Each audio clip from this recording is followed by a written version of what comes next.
Welcome to kitchen art. આજે આપણે બનાવીશું તેલ વગર એકદમ ટેસ્ટી નાસ્તો। ફ્રેન્ડ્સ, મારી ગેરંટી છે કે આ રીતે તમે આ નાસ્તો ક્યારેય નહીં બનાવ્યો હશે। ફક્ત 1 કપ લીલા વટાણાથી આજે આપણે આ રેસીપી બનાવીશું। ખૂબ જ ઓછા ઇન્ગ્રીડિયન્ટ્સ અને ખૂબ જ ઓછા સમયમાં આ રેસીપી બનીને તૈયાર થશે। રેસીપી સારી લાગે તો લાઈક અને શેર કરજો। અને જો તમે મારી ચેનલ ઉપર નવા હોય અને મારી ચેનલને હજુ સબસ્ક્રાઈબ ન કરેલ હોય તો સબસ્ક્રાઈબ કરી બાજુનું બેલ બટન દબાવવાનું ભૂલશો નહીં, જેથી કરીને તમને મારા નવા વિડીયોનું નોટિફિકેશન મળતું રહે। સૌપ્રથમ આપણે મિક્સિંગ બાઉલ લેશું। તેમાં આપણે 2 વાટકી જેટલો ચણાનો લોટ લેશું। મેઝરમેન્ટ માટે આ પરફેક્ટ માપ છે। હવે તેમાં આપણે અડધી ચમચી જેટલું મીઠું એડ કરશું સ્વાદ અનુસાર। હવે તેનું આપણે બેટર બનાવવાનું છે, તો અહીંયા આપણે તેમાં થોડુંક પાણી એડ કરતા જઈશું। આપણે એક ધારું પાણી નહીં નાખશું। આ રીતે થોડુંક પાણી લઈ અને વ્હિસ્કરની મદદથી હલાવતા જઈશું, એટલે કોઈપણ પ્રકારના લંગ્સ કે ગઠ્ઠા તેમાં નહીં પડશે। તો આ રીતે તમારે થોડુંક પાણી નાખીને જ આ બેટર રેડી કરવાનું છે।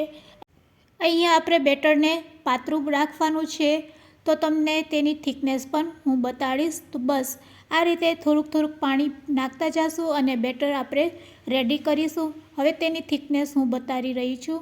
જો પાતળું હશે તો ચાલશે, પણ જાડું તો ન જ થવું જોઈએ। તો બસ આ રીતે આપણે એક પાતળું બેટર બનાવીશું। હવે તેમાં હળદર નાખી દઈશું ચપટીક અને ફરીથી તેને મિક્સ કરી લેશું। તો અહીંયા આપણું બેસનનું બેટર રેડી છે। રેડી કરેલા બેસનના બેટરમાં આપણે લીલા વટાણા નાખીશું। તો અહીંયા આપણે 1 કપ જેટલા લીલા વટાણાનો જ ઉપયોગ કરીશું। તેને હવે આપણે મિક્સચર જારમાં લઈ લેશું।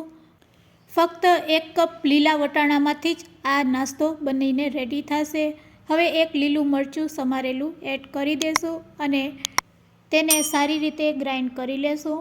અહીંયા આપણે સ્મૂથ પેસ્ટ બનાવવાની નથી, આ રીતે તમને ચમચીથી પણ બતાવવાનો પ્રયત્ન કરું છું। તો તમે જોઈ શકો છો, બસ આ રીતે થોડુંક અચકચરું કણીવાળું લાગશે। હાથમાં લઈને બતાવું છું। રેડી કરેલી લીલા વટાણાની આ પેસ્ટને હવે આપણે રેડી કરેલા બેસનમાં એડ કરી દઈશું। ફ્રેન્ડ્સ, શિયાળામાં લીલા વટાણા ભરપૂર મળતા હોય છે, અને જો તમે તેનું શાક ખાઈને કંટાળી ગયા હોય તો આ એકદમ નવો નાસ્તો છે। જરૂરથી ટ્રાય કરજો। આ રીતે સારી રીતે તમે ચમચીથી મિક્સ કરશો એટલે તમે જોઈ શકો છો કે બેટરનો કલર પણ થોડોક ચેન્જ થઈ ગયો છે। તો ચાલો હવે આપણે ગેસ તરફ જાશું અને ગેસની ફ્લેમ ચાલુ કરીશું। ગેસની ફ્લેમ ચાલુ કરીને એક કડાઈમાં આપણે અડધી ચમચી કરતાં પણ ઓછું તેલ એડ કરશું। અને જો તમારે તેલ ન નાખવું હોય તો સ્કીપ પણ કરી શકો છો। તેની જગ્યાએ તમે 1 ચમચી પાણીનો ઉપયોગ કરી શકો છો।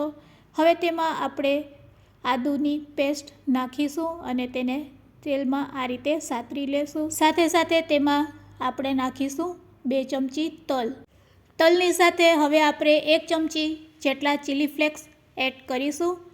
અહીંયા તમે 2 ચમચીનો પણ ઉપયોગ કરી શકો છો ચીલી ફ્લેક્સ। બાળકો માટે બનાવતા હોય તો આપણે થોડુંક તીખું ઓછું બનાવતા હોય છે, તો બસ મેં એટલે 1 ચમચી જેટલા ચીલી ફ્લેક્સ એડ કરેલા છે। અને હવે તેને સારી રીતે આ રીતે સાતરી લેશું। સાથે હવે તેમાં આપણે એડ કરશું કોથમીર। તો ફ્રેન્ડ્સ, કોથમીર એડ કર્યા પછી તમારે 2 ચમચી જેટલું તેમાં પાણી એડ કરી દેવાનું, જેથી કરીને બેસનનું ઘોર નીચે ચોટે નહીં।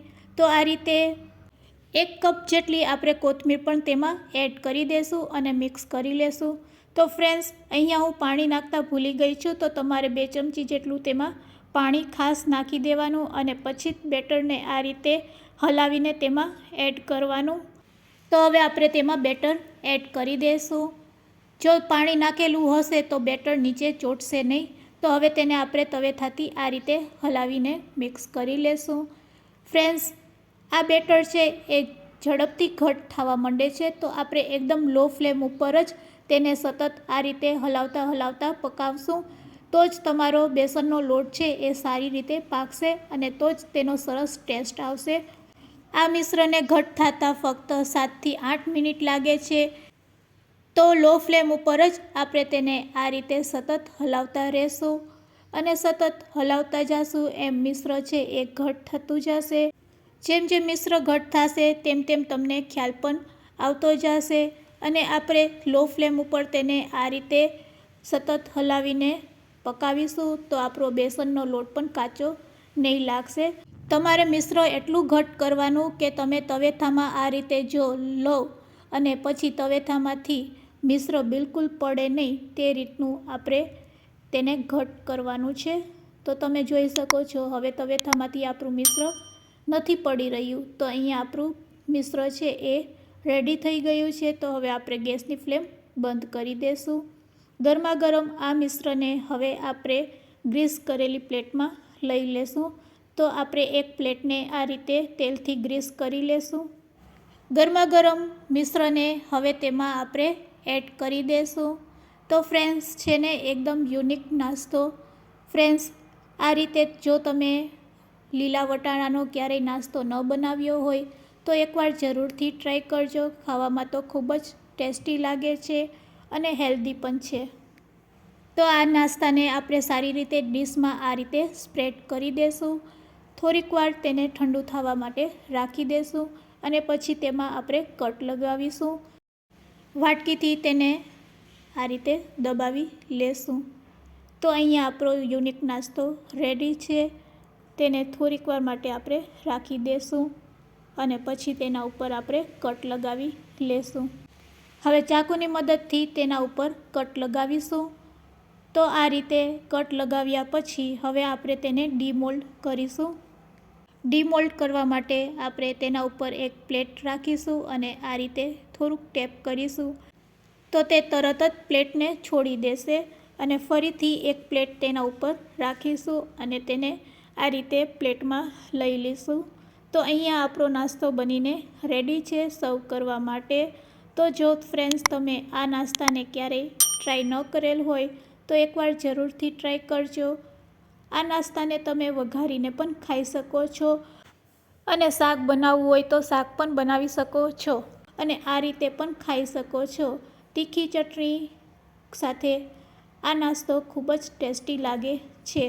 ફ્રેન્ડ્સ આજની આ રેસીપી તમને કેવી લાગી તે મને કમેન્ટ્સમાં જરૂરથી કહેજો અને રેસીપી સારી લાગી હોય તો તમારા ફ્રેન્ડ્સ મિત્ર ગ્રુપમાં શેર કરવાનું ભૂલશો નહીં. Thanks for watching. ફરી મળીશું એક નવી રેસીપી સાથે.